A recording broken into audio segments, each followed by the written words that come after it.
1846, which happens to be exactly 100 years before the Santa Fe Trail closed. So I guess I should start by telling you that the Santa Fe Trail was most active from 1821 to 1846. And on the trail, long before there were women from other backgrounds, were a multiplicity of Native American women. These Native American women were there for generations. They weren't there just for a very short time. They lived there and they traveled there, and they had garden plots, and they gathered food, prepared food, stored food, foods. All of that is very unique kind of work. And they also used herbs as remedies. But I want to share my screen. I'll be going in and out of my screen, Maria, because I want to show people where I was born. And that seems to be a little high. What? Oh, okay. There it is. Okay, so I was born probably right here, right where this arrow and X is. And the Santa Fe Trail entered New Mexico. I'm going to talk about New Mexico primarily because that is one of my areas of specialization. The trail entered through Clayton and went down to Wagon Mound, Fort Union, Las Vegas, and into Santa Fe.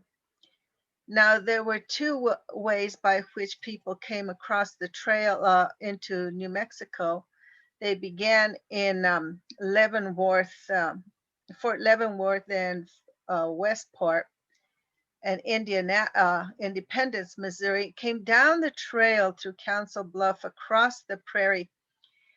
And many people were afraid of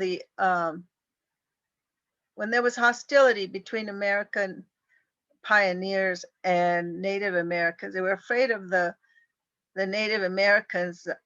And so some would take the Cimarron Trail into Santa Fe, and others would take the mountain trail into Santa Fe. So I was born on an offshoot of the mountain trail. So the Santa Fe Trail has, for a very long time, been part of not only my interest, but also the history of my family, because I have family that still lives along that route. One of the things that happened was that Native American women often married or were taken as wives by trappers and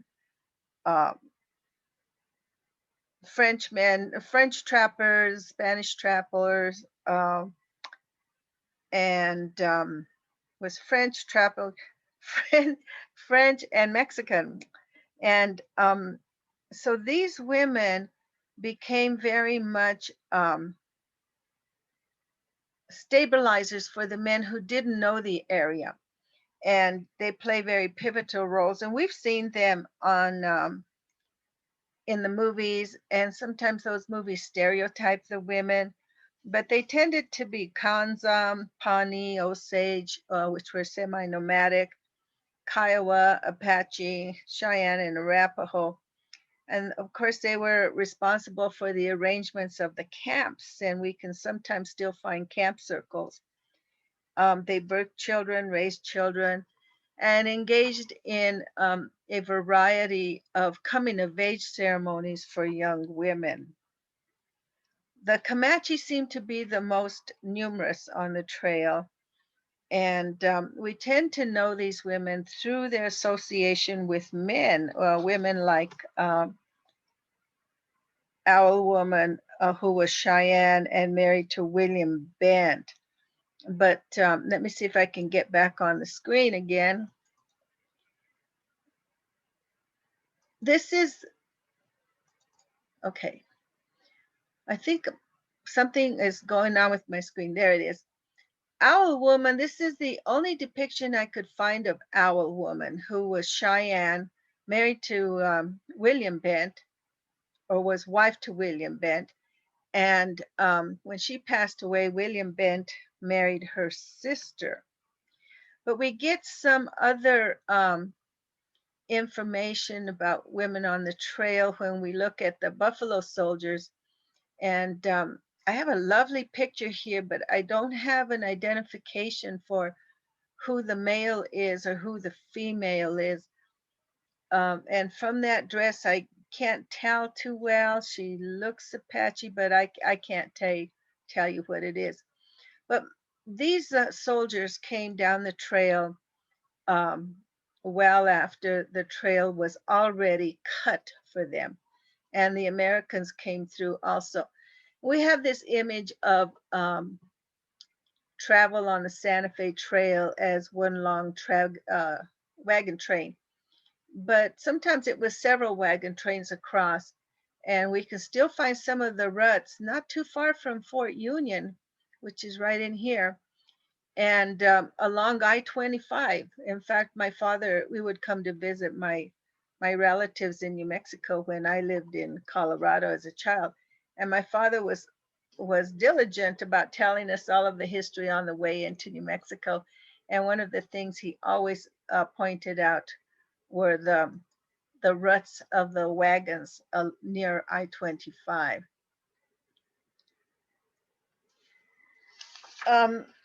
We have a few Native American women on the trail.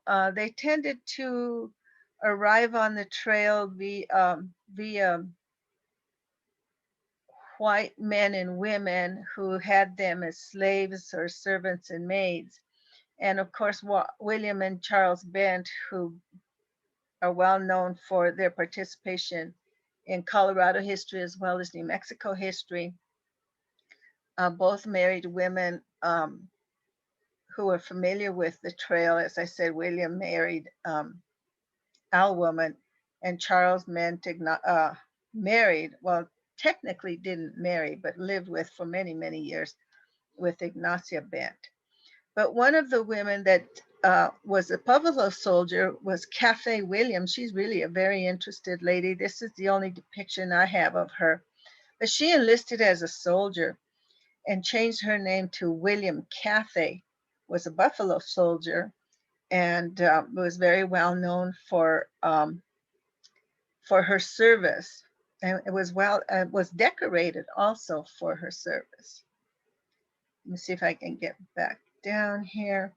But William and Charles Bent, when they came from Missouri, they brought their slaves with them, and the woman who is most colorful of those the three people that came was Charlotte Green. Charlotte Green was married to Dick Green, who worked on the fort. And Charlotte Green was well known for her gregarious personality, but the fact that she also was a fantastic cook.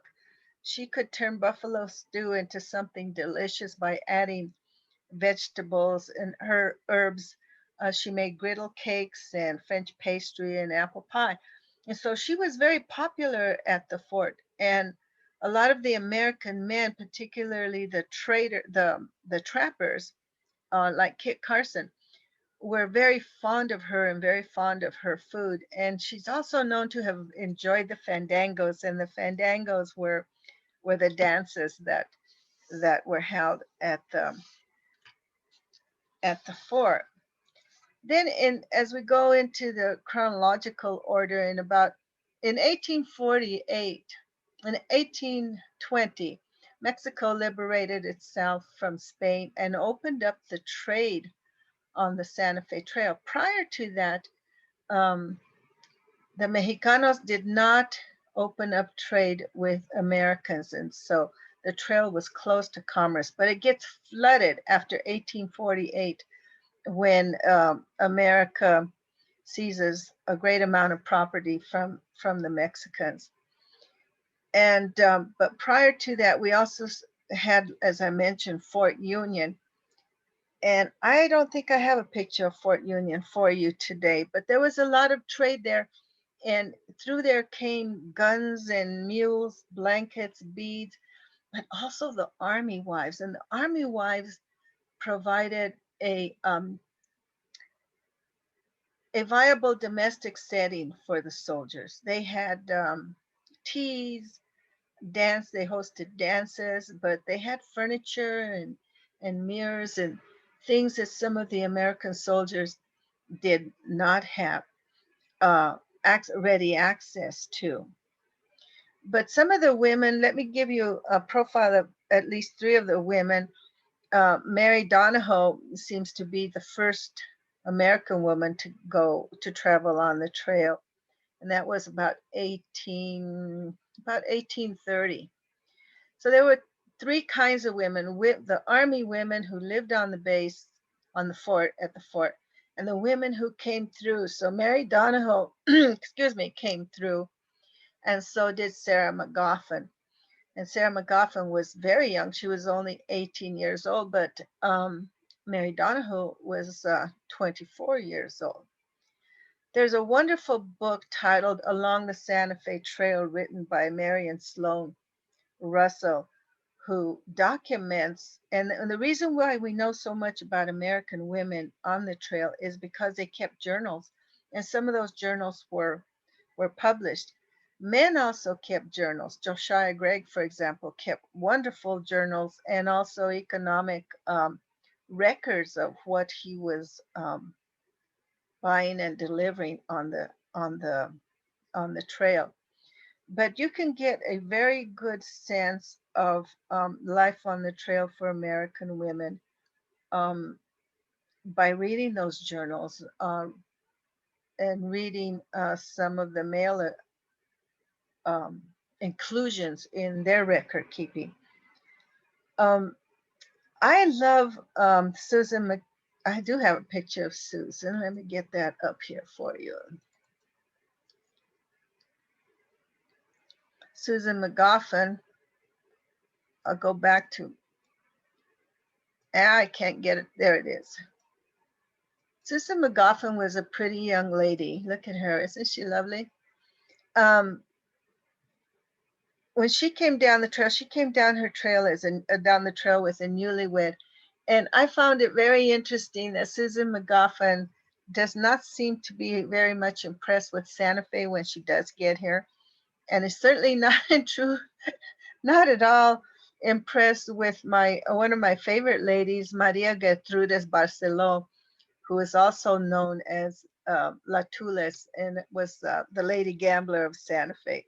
And we'll get back to her in just a little bit. But Mary McGoffin writes rather disparagingly of Gertrudis, and you don't get a very good sense of her appreciation for Gertrudis because she talks about the fact that she probably dyes her hair, may wear false teeth, is somewhat gaudy, and Mary McGoffin, of course, came from another culture, and there were some cultural clashes. There weren't clashes in that they were overt.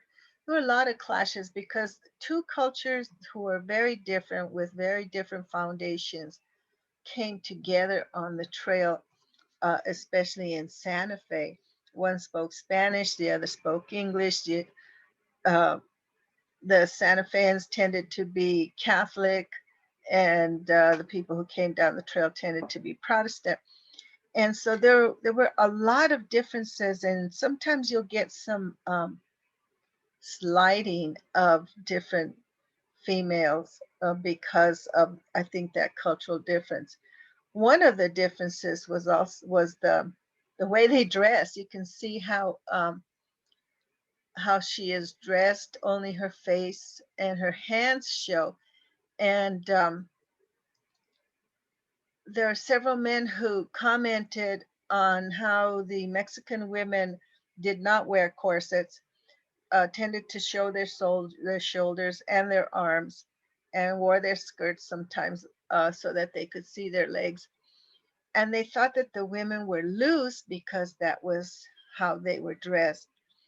And without getting into the specifics for right now, I want to kind of move the chronology forward for you. So Mary Donahoe tended to come in, came in 1830, Susan McGoffin in 1846, and Marion Russell, Sloan Russell, came in 1852. So some of the pioneer women came through as Army wives, either traveled through the trail, and then there were those who stayed. Now, outside of Fort Union is very important because it's a major munitions center. And there's a lot of traffic going in and out of Fort Union. Now, outside of Fort Union was something very interesting to me, and that's a little village by the name of Pena Blanca. And Pena Blanca is sometimes called the Gadam on the Mora, which it's on the Mora River. But in the caves of Pena Blanca, there was a lot of prostitution which took place. And I've read some statements that wherever there are military men, there's probably going to be prostitution, but that's also too much of a blank statement. So I won't claim that it's always true. But we find women of various backgrounds working in the caves. And in fact, Fort Union has a very difficult time keeping its storage facilities full when it came to sugar and flour and rice and things of that nature. And we do get some women documented. One of them is Jesufita. Jesufita is also called Black Sus, S-U-S. And I don't know, because there's no mention of it, that she is African American or Hispanic, but we do know that Maria Dolores was Hispanic. So Fort Union had a lot of problems with venereal disease, and they finally decided to make to prosecute two of the women, Josefita and Maria Dolores. And what they did was they shaved their heads and whipped them in public and drove them from the fort. And there's not too much more said about that. Most of what is said in the document has to do with the military men who testified against these women. But some of these women were the Mexicana women who came from, I guess, from nearby village. We don't get a sense of where they come from, but from the nearby villages, women frequently went to the fort to deliver vegetables that were grown. And on the trail, we get the first women documented 1826, in 1826. And this was when 6 women and 10 men were exiled by the Mexican government. It was still, by the Mexican government in retaliation against Spain. And it doesn't say very much more about that. We do get a sense of what happened to them once they got to Missouri, but they were escorted by the military. I can't seem to leave this screen up, Maria, maybe. Let me get back up here. They were escorted by the military back to near Clayton and out of the territory. And if you look, I don't know if you can see it, but the map shows that this is all New Mexico territory, and Colorado is up here. The Sangre de Cristos are here.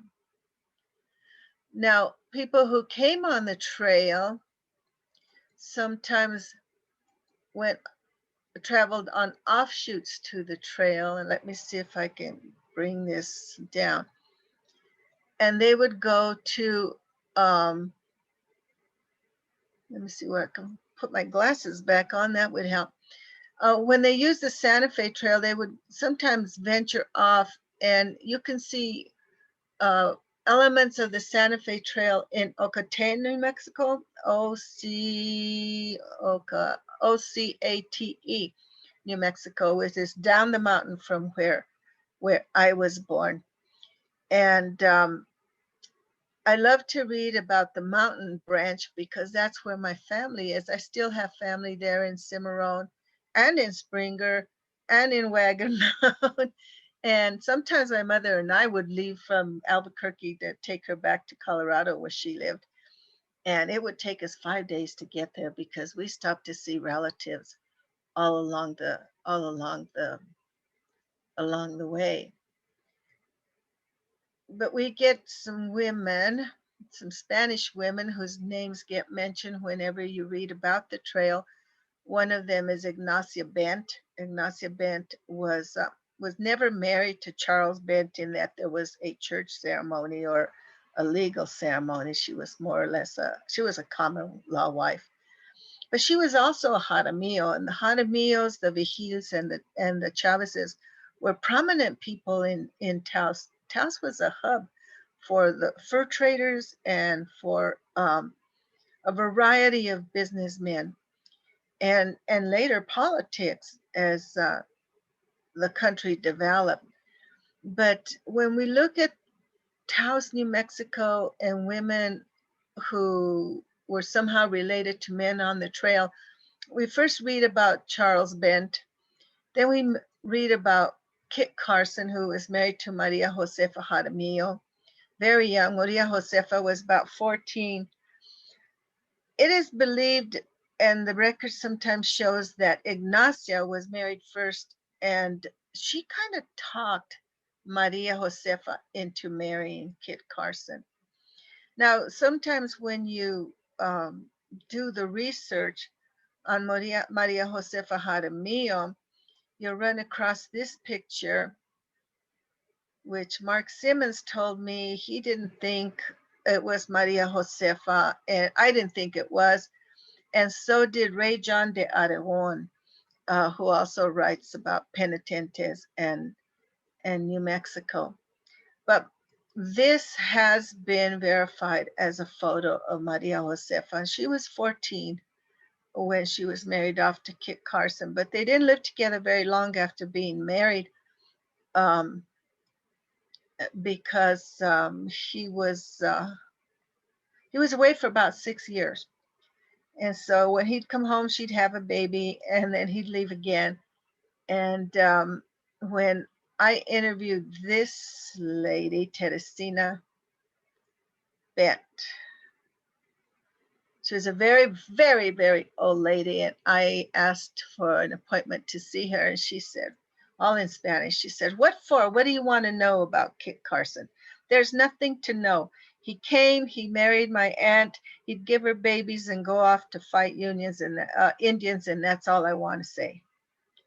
I did get an interview, and it wasn't much better than that, quite frankly. But Ignacia and Josefa were sisters. Ignacia had two daughters. She had several children, but Ignacia had two daughters, one Romalda Luna and the other one Teresina Bent. Ignacia had been married before, and she had a daughter. And when she married Bent, she had another daughter, and birthed even three daughters, Romalda and Rumalda. And Romalda and Romalda both married Anglo businessmen, or non-Mexican businessmen. But they were village people and very much unlike the people of the Pueblos. There were many small Pueblos all along the Santa Fe Trail. My favorite is Wagon Mound because I would read these journals, and the journals would say that the American pioneers were so thankful to get to Santa Clara because Santa Clara had the sweetest, best tasting water. And it wasn't until I went to a funeral in Wagon Mound that I saw the name of the church was Santa Clara, and the cemetery, when we went to cemetery, was Santa Clara. And I then figured out that's Wagon Mound. And so when you go north or south on I-25 and you look to the east, you'll see the mound that kind of looks like a Conestoga wagon, um, just from the freeway. But we get a sense of the women in the smaller pueblos um, as very busy women, and some of you might have seen photos of enjarradoras, or people, women who are plastering the walls of a building with their hands, and that was an architectural technique in which the women were very much involved.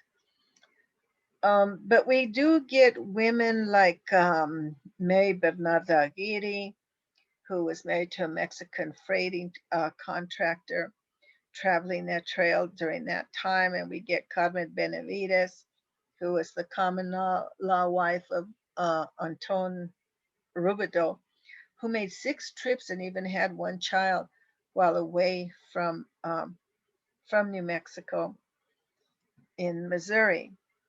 But the Pueblos were interesting because they were small they were small clusters of people, settlements. They were agricultural settlements. Uh, in those settlements, the women were allowed to own property, and they often engaged in contracting people to build homes. They themselves participated in the building. They birthed children and planted food. They prepared food, stored food, dehydrated food. They even made pottery, cooking utensils. They wove rugs and blankets and cloth. And some of that technique is in some areas married with Native American design.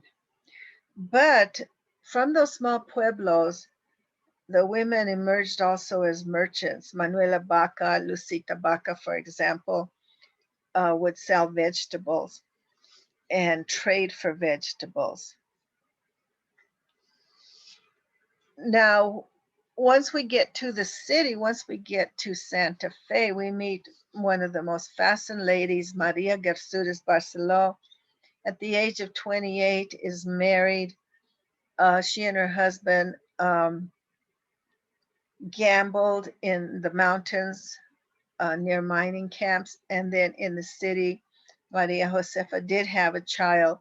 That child died, and then her husband is just gone from her life. But she manages to build a gambling salon and to build a trade-in gambling salon, which became a meeting place for very powerful people, people like the Bents, where policy was designed and plans were made. But she was known for being able to deal monte rapidly and play monte. Monte was a card game. It was a gambling card game. Her establishment is described as quite lavish. She had carpets, she had drapery, she had lanterns of different colors. She dressed very well in dresses that came from as far away as Chicago and New York and even Paris, because some of those goods would travel down the Santa Fe Trail into New Mexico. But one of the things that is frequently mentioned about Maria Gertrudis Barceló, Doña Tules, or La Tules as she is known, is the lavish funeral that she had. Her funeral made 12 stops on the way from her house to the cathedral. In fact, she gave most of the money to build the cathedral. A lot of the money to build the cathedral in Santa Fe. And you can see where her establishment was if you go to Santa Fe and you find Burro Alley or Burro Alley, and you walk down about halfway to 3/4 of the very small street. on the left, if you're going south, is where she had her establishment. She also owned a couple of other houses in the vicinity. So this funeral gave 12 pasos, 12 stops on the way to the cathedral. And if you've been there, you know it's not a very long distance. So there are no depictions of Maria Gertrudis Barceló. There's a drawing. The descendants of Maria Gertrudis Barceló do not want that photo shown or that depiction shown, and so I will honor that. It's just kind of looking like this, you know, and kind of shabby looking, and apparently she wasn't all that. She was very astute, a very astute business person. Raised her niece, had several carriages, and there's some indication she might have traveled on the Santa Fe Trail, and then there's some indication that says that she did not.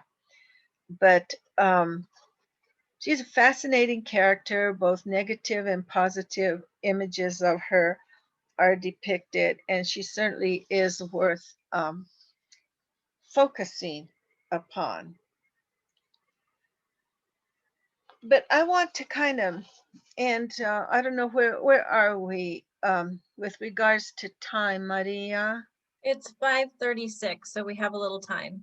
Oh, we have some time. Okay.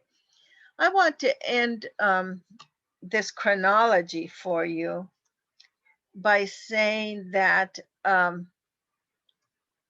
when the Americanos came on the Santa Fe Trail, some of them, the last American they saw, some continued on to Chihuahua, to Mexico, and don't forget that El Camino Real came through Santa Fe. Some went on to California.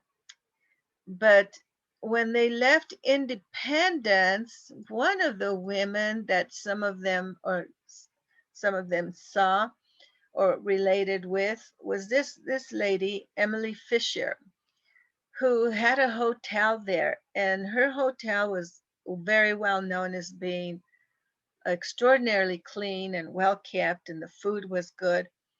And it is from that hotel that many American pioneers left. They tended to travel in May. They needed to, and they tended to want to get through the summer and into the fall and before the snow. So somewhere between May and October, there were wagons on the trail. But all of these women become, all of these cultures that these women represent are evidenced, the cultures are evidenced at Bogsville, which was not on the trail, but it wasn't far from the trail. The Arkansas River was the northernmost boundary of Mexico during the days of which I speak. But on the Purgatory River was, and still is, a settlement by the name of Bogsville. Now, Bogsville was or is in an area that was a primary hunting ground for the Apache and the Cheyenne. And we see there in Bogsville how the women were cultural mediators and innovators.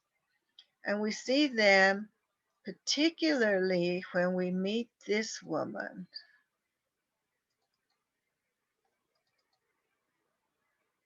Way here. Last but not least. Is that large enough? Can you see that? Maria? Yes. Oh, okay. This is Amachi. Amachi, or is also known as Walking Woman. Her real name was Amachi Ochinye, and she married a man by the name of Powers. And Powers is responsible for building Bogsville.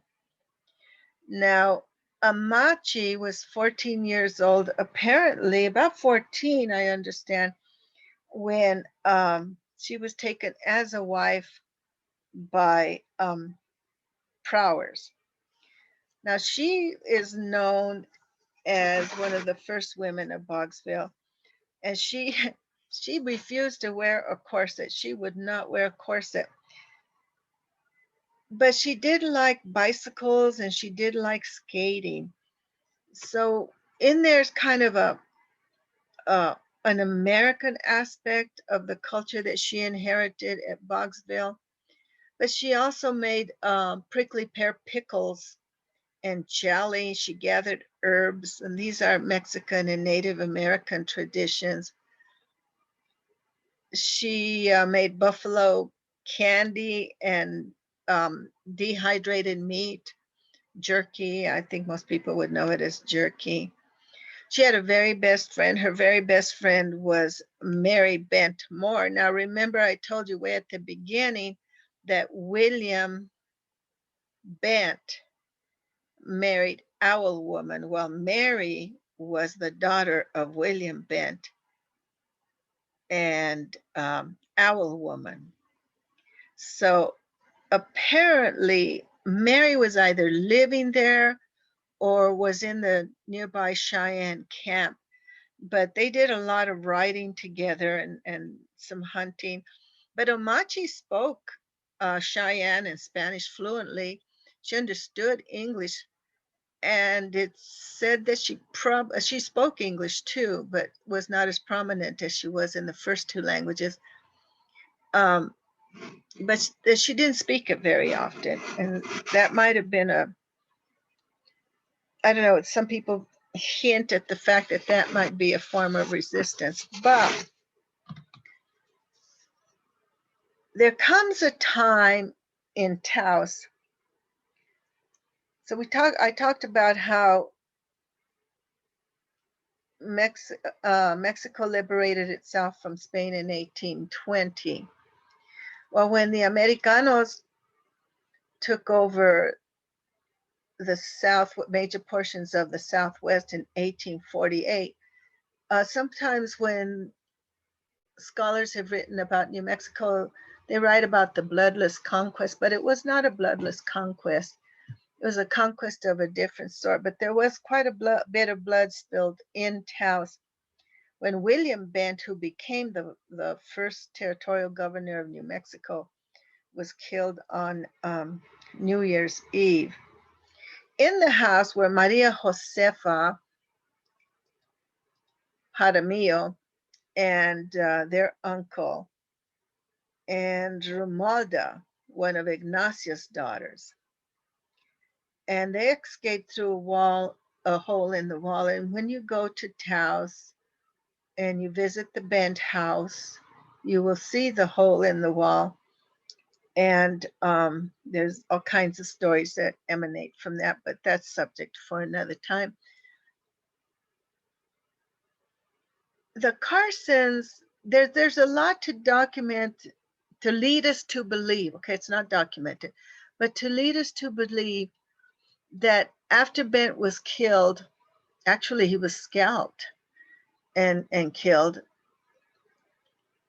that Kit Carson, who had built a family there and lived there, was not very well received because Kit Carson had gone with John Fremont to fight against the Mexicans in order to acquire California. And so that was not seen with any pleasure, and neither were some of the Native American history with Kit Carson. So there was a lot of cultural not disease like sickness, but unease in Taos. And so the two Romaldas, the half sisters, went to live at Bogsville. And when Kit Carson becomes ill, Maria Josefa goes to live there. Now, Maria Josefa and Romalda and Romualda had some claim to land grant land in the Bogsville area. And in fact, it takes a long time for Boggs to be unable to prove that they qualified to receive that land, and they never did. But Maria Josefa does pass away in Bogsville, is buried there. She dies of childbirth complications, and then Kit dies a couple of months later.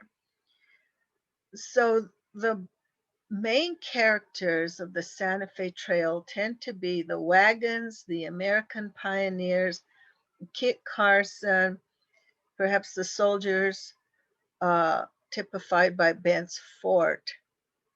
But there were women that were germane to that entire history, that many of whom have gone undocumented or are minimally documented. Now, I have written several books, Chicano studies textbooks. I wrote them because there were no textbooks when I was teaching on the subject. And over the years, of course, some have developed.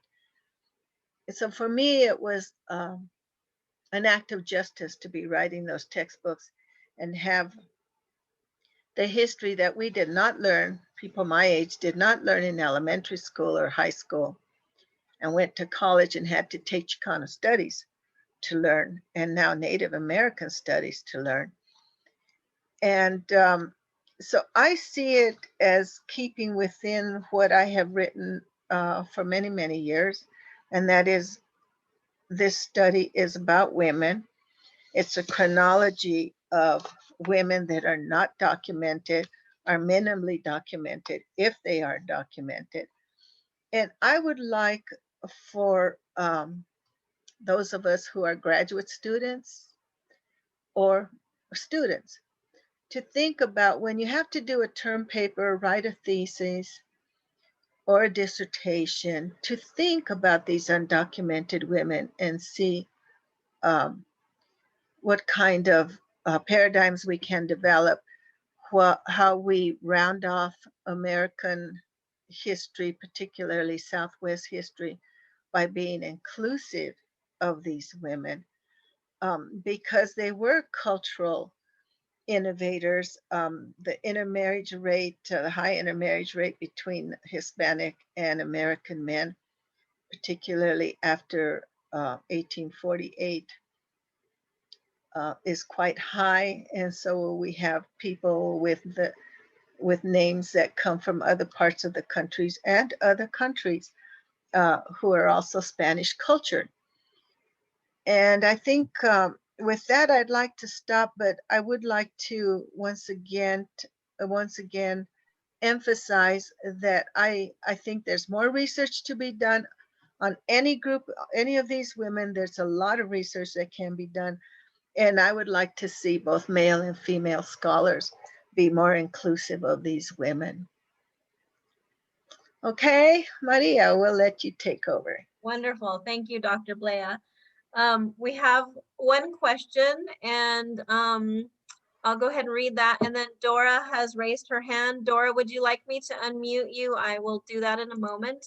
So the first question we have is, do you know anything about Jesusita Maria Johnson from Mexico City, married to James L. Johnson, a merchant on the old Santa Fe Trail and originally from Maryland, whose family lived at the El Zaguan property on Canyon Road from 1854 to 1928. Does that sound familiar? No, it does not, but that doesn't mean that it's not there.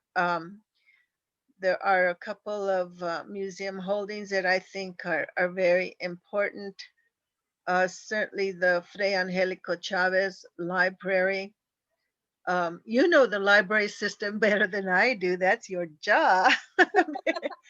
But also there's a Southwest Research Center in Taos, which is very, very helpful. And they have archival holdings on any one of the subjects that I mentioned. Not necessarily the women, but you might look up Johnson and then probably read extensively about him in order to discover bits and pieces about her. Good luck with that, by the way. Yes, that sounds like a very interesting subject. We'll have to look into that. Um, Yeah.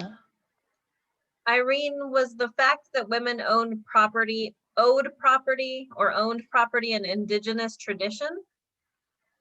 An indigenous tradition in the Pueblos, the Native American Pueblos, even in my own family, it was an unusual blend. In fact, I just finished you mentioned my autobiography. I'm looking for a publisher. My publisher unfortunately passed away, but I need a publisher. It's complete. It's called Irene with Wolf Medicine. But I forgot where I was going with that. Help me, Maria. Oh, the indigenous tradition of owning property. Oh, there was a tradition of the women. Those were very matriarchal cultures. Some of those cultures were very matriarchal cultures, cultures.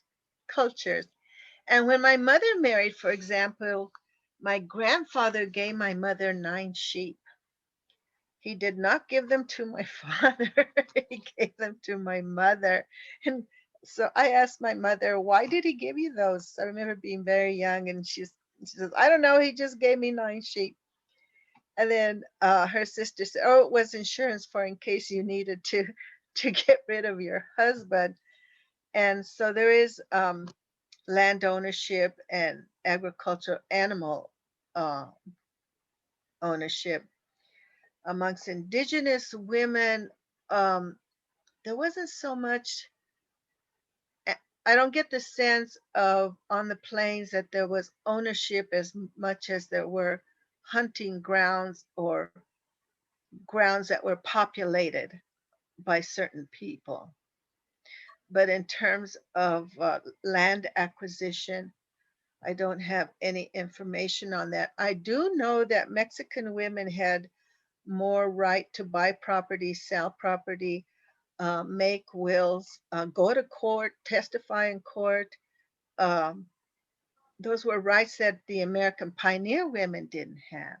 And in fact, Mexican women lost rights after 1848 when the American court system takes over. And that's another subject for another.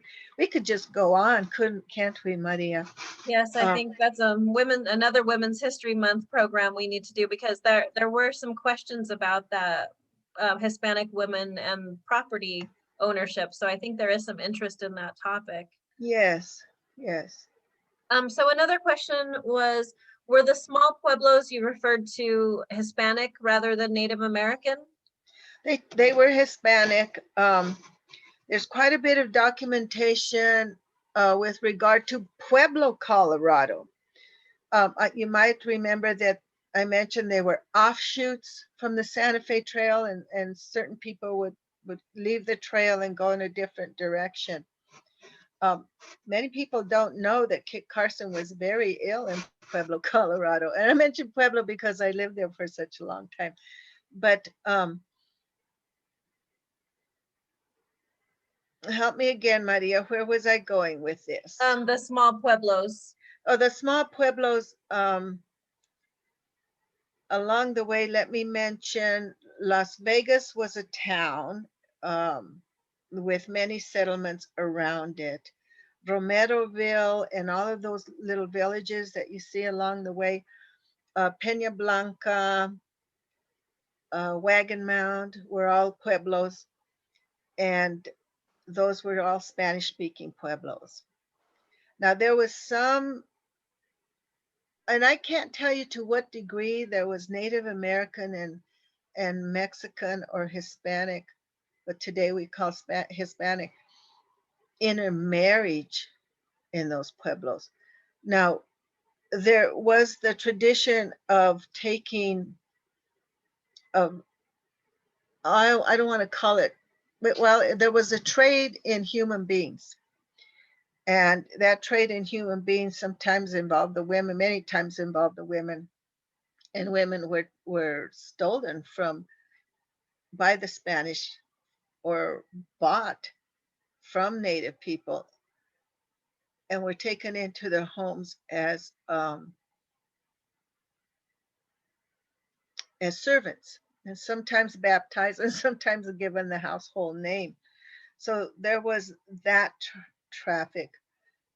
And we get a sense of females being used for trade, but also young men, especially young boys of about 14 years of age. Now, you'll see that I'll stray off the subject in a minute, so just get me back on course. Did I answer that question? You're muted. Barbara Medina, you said thank you to Dr. Blea. Did you had your hand up? Did you want to say something? I can allow you to talk. I can unmute you. If you'd like to ask a question, you are unmuted, Barbara. I also wrote my question. First of all, thank you, Dr. Blea. I Hi, was Barbara. wondering, as a child, I often heard my relatives, especially women relatives, say, eres como un India. Yes. And I heard that a lot, and it struck me then, and it strikes me now about how many of us from this area are also both indigenous and of Spanish blood. We are. Yet that was something that we said. So I wondered if you could speak to that tension between the indigenous self of ours and the Spanish self of ours. The indigenous parts of us has sometimes been downgraded by our own selves or by our own families. My mother would say to us, and don't forget, she's part Pueblo, was part Pueblo. She'd say, put on your shoes, don't go outside barefoot, pata rajada. Because all it meant was that we would chap up our feet, scale our feet. And that was seen as something indigenous that she didn't want us to adopt. So there's been some hostility. Sometimes historical conflicts, particularly out of warfare and indenturedness or enslavement, arise even today. We see that with the protest of the conquistadores in Mexico, the statues and the replacement. We see it in California with Father Sierra, for example. We see some conflict there. That conflict arises because of the history, and I think it has to do with historical trauma. There is some indication that some of us who have indigenous backgrounds sometimes engage in behaviors that we don't quite understand. And I read, the first time I read this, it had to do with alcoholism and the fact that we sometimes try to nurture our historical trauma, but we don't understand what our historical trauma is. All we know is that something is not right, and there's a part of this that isn't validated. And there are many Native American people that will not validate some of our Chicano population as indigenous, yet the Chicano population will persist in claiming its indigenousness. Now, we've also recently had come back into the dialogue the whole Genízaro experience. And the Genízaro experience has to do with indigenousness that was not recognized as indigenousness because it had become Hispanicized. And in becoming Hispanicized, many of us, like my mother's family, for example, one of the grandfathers just would not register in the what we know popularly as the Indian roll or the Native American Indian rolls. So we are not in the rolls. And many Native Americans think, well, we want our indigenousness recognized so that we can then acquire some of the benefits guaranteed to them by the Bureau of Indian Affairs. But it's not that they're receiving that much, and they're not too anxious to share it with us. So that conflict is ruminant. And by that, I mean it comes and it goes, it ebbs and it flows, but it's there. And I am not, I am going to be 75 years old. So I don't have a whole lot of time. But I think we need to have healing ceremonies or dialogue at least with Native Americans about this ruminant conflict that comes and goes, enters our lives, leaves, and the fact that some of us have indigenousness to us and we fail to recognize it, and that sometimes even our own family didn't want recognized. It's like being a penitentist. Some penitent families don't want other people to know that they had penitentists in their familial background. Penitentists, you might know, are the religious brotherhoods, particularly in New Mexico, and some are very happy to claim it. So we have some unfinished business, and that unfinished business sometimes emanates from the relationships that came out of our tricultural, and it's not, we're not even tricultural in the Southwest. Sometimes we as people are presented as being Hispanic, Native American, and Anglo cultural cultured in the Southwest, but it's much more complex than that. That is to simplify it and to boil it down to as little as it can be. That's just where it begins. We are a huge multicultural uh, population in the Southwest, and we are a complex multicultural population. Thank you, Barbara, for that great question, and thank It you for that was. response. I think that's a really important, and there was also a statement saying, thank you for that statement. Indigenous peoples need to heal from our history. Yeah. So there's a lot more conversation and healing that needs to take place. So one of the questions were nuns, church women also part of the They trail's did come history? down. They did come down the Santa Fe Trail, and I have not read the history of the Loreto, the nuns that came to build a chapel there in Santa Fe. I am working on a short story about that, however. But the nuns did come down the Santa Fe when Archbishop LeMay arrives, and he decides that he wants a French style cathedral, a European style cathedral. And then the Sisters of Loreto are brought in. Those nuns,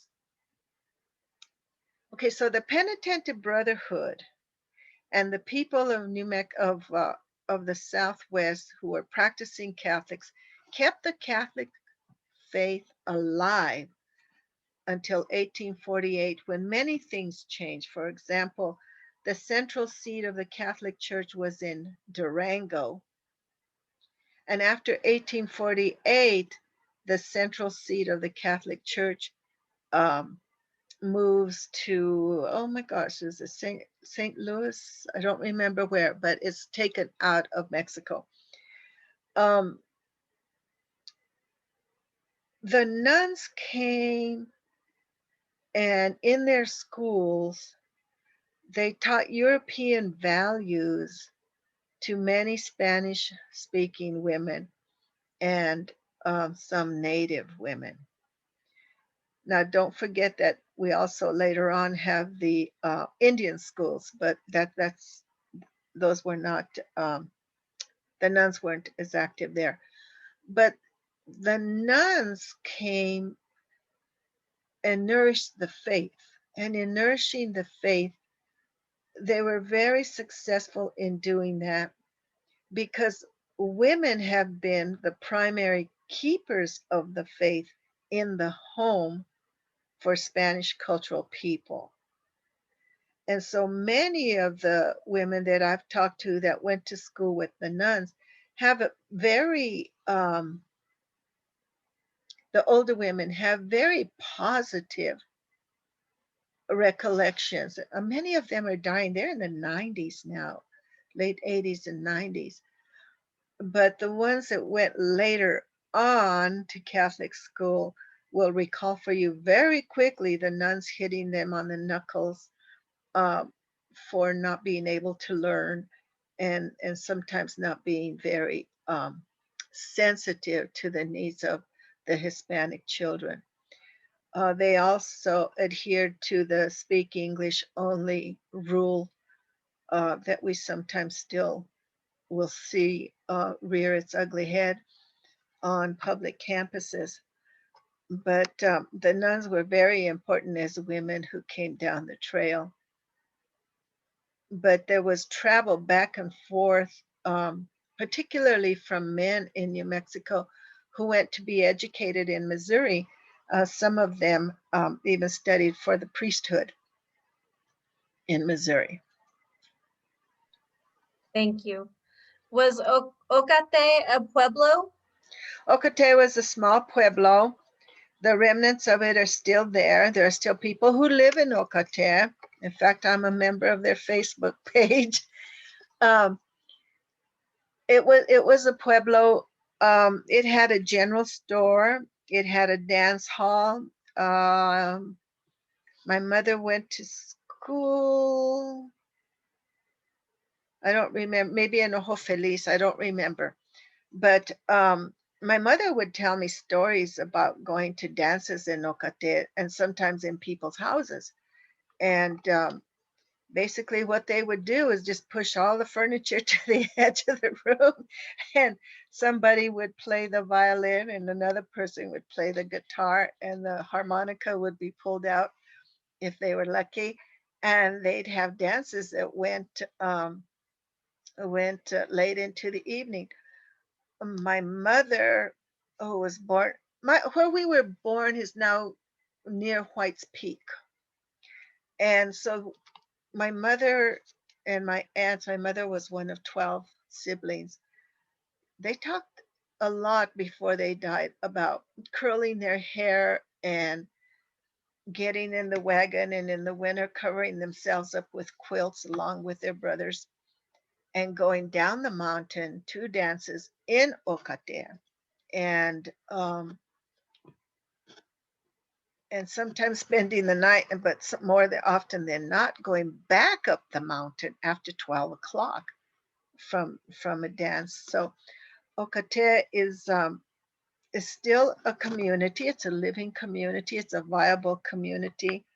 I really dislike it when I read ghost towns of New Mexico, and I find towns like Watros, for example, uh, listed as a ghost town. It's primarily a Hispanic little village.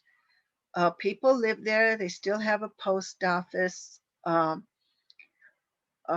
go through the streets. Their families, their children, their dogs, their men working in the garage. There's a church, and it's not a ghost town. It might not be what you and I would consider a city.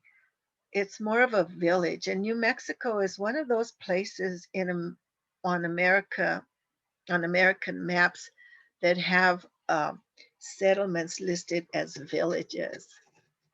And so Okate is still a village. It's still there. People go there. There are a lot of family reunions um, in that area. And what can I tell you? It was the main place where people got their mail, and that mail was delivered on horseback. We have one more question here.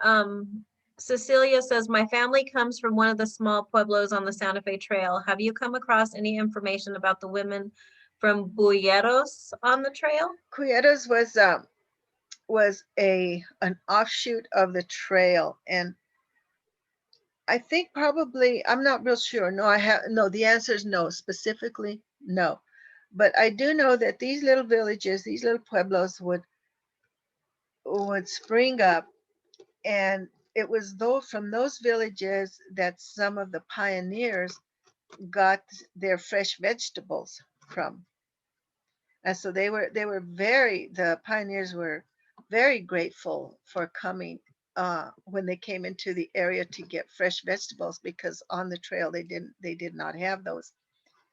They did sometimes make statements about the impoverishedness of people in the Pueblo, or the brown skin of the people, but they're not overtly hostile. And I sometimes look at this history and wonder, is racism something germane to the human experience? Is it something that is going to happen anyway? Or are these cultural differences that then grew into conflict?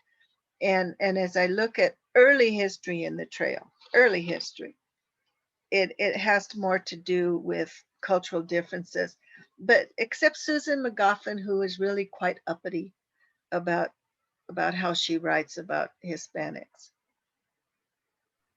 Well, thank you so much. That was such an informative talk. There's so many people thanking you for this tremendous talk. Audrey Roybal from Denver. Audrey. Thanks you. Anybody from Pueblo, Colorado? Besides Mary Jo, it was nice to hear from you, Mary Jo. So a lot of people are thanking you. Thank you is a wonderful way to celebrate Women's History Month and to talk about some of the women that are a little bit more unknown, and learn about them and learn about this wonderful history. There was a question about, does Santa Fe Public Library have a bibliography of the women of the Santa Fe Trail? I don't believe we have anything put together, but I think that that's something that we can work on. And I would love to put together a list of reading on some of the books that we have. Although women's history, it's a little bit more difficult to find, as you mentioned, to find books written about it, but we can definitely put together. Well, you know, Maria, when I first started teaching Chicano studies, I was teaching from those mimeograph machines, purple mimeograph sheets, you know, and I would have to read 4, 5, 6 books just to be able to get a paragraph that was solid on Mexican American women. And we're not too far from that even today. By the way, I'm sorry.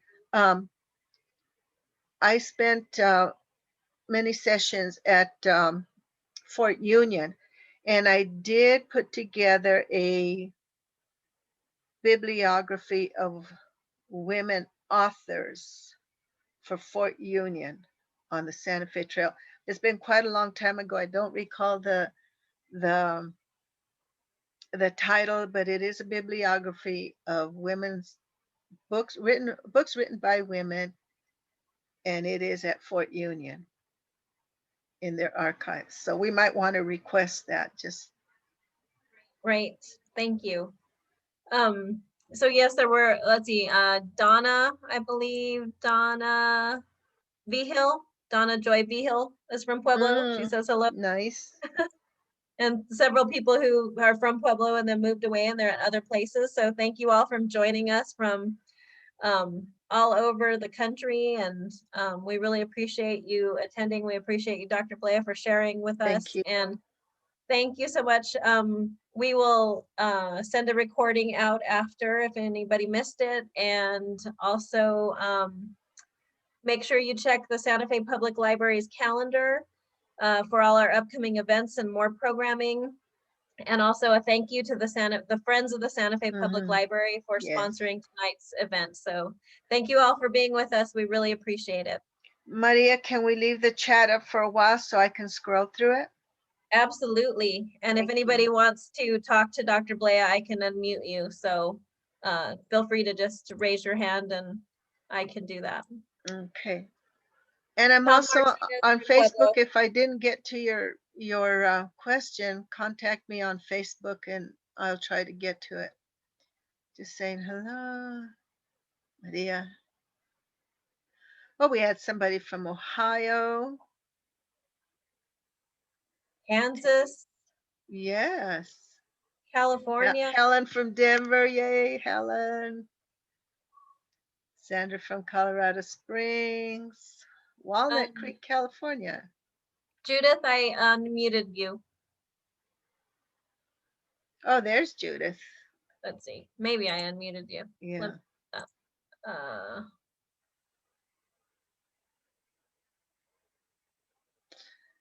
Would you please disable the chat or direct it only to panelists during the talk? Let's see.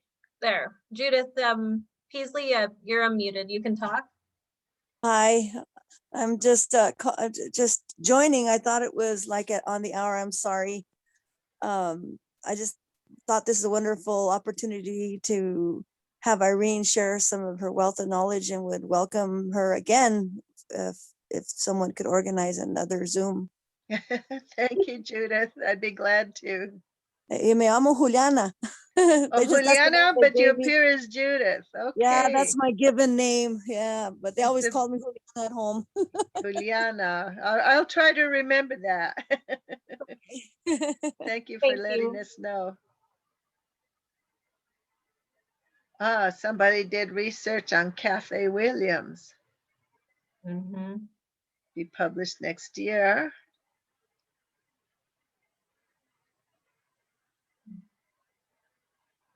Okay, I'm Okay. trying to unmute Pamela. Pamela, you are unmuted. Okay, hi, thanks. I just wanted to respond to the question about the wife of James L.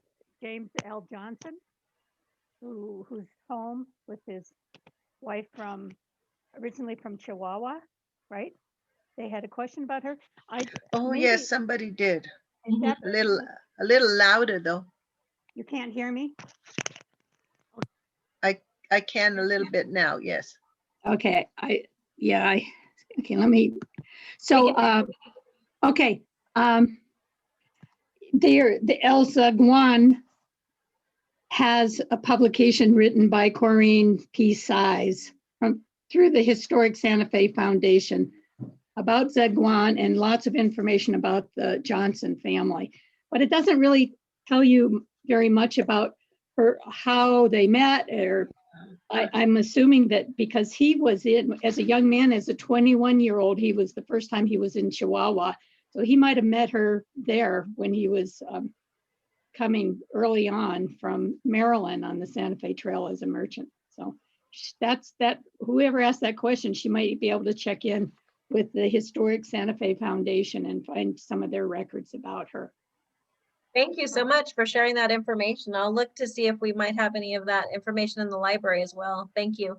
Yeah, this is an interesting talk. I like the varied perspectives on people many of them that I have known about, and really enjoyed it. Thank you. Thank you for attending. Okay. Well, Maria, we've had quite a diverse audience, didn't we? Some people Sure from did. Ohio. Yes. Somebody from Rocky Ford. Yes. From Pecos. My brothers and sisters lived in Pecos. Seattle, Washington, Oxford. So we have people from all over the country. So thank you all for joining us. Ah, Maria Leyva was there.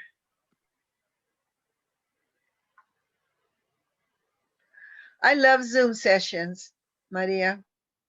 It's nice because we can, broaden our reach and people can participate. So thank you so much for doing this. Mary Jo, are you still there? If I can, I don't know. Oh, if I can ever help you again, let me know. Yes, it sounds like there might be some other talks that we can work on. And Mary Jo, if you want to talk, I just unmuted you. Hey, Mary Jo.